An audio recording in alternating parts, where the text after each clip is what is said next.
Tervitusi!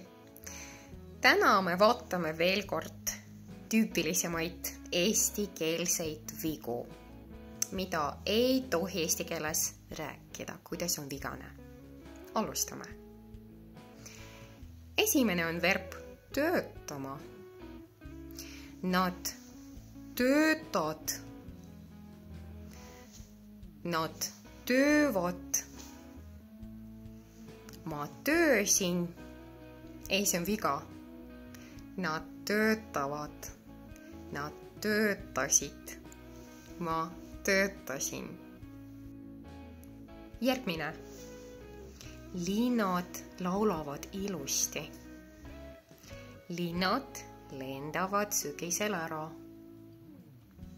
Kas linnad või linnud? Ikka teine. Linn, lind. Linna, linnu. Linnud laulavad ilusti. Linnud lendavad ära. No ja veel üks.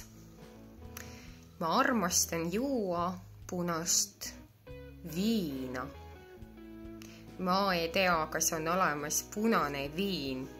Tundub vist mitte. Punane vein. Viin on natuke muu. Ma armastan juua punast veini, valget veini. No tunnistage, kas kõik vead on võõrad teile?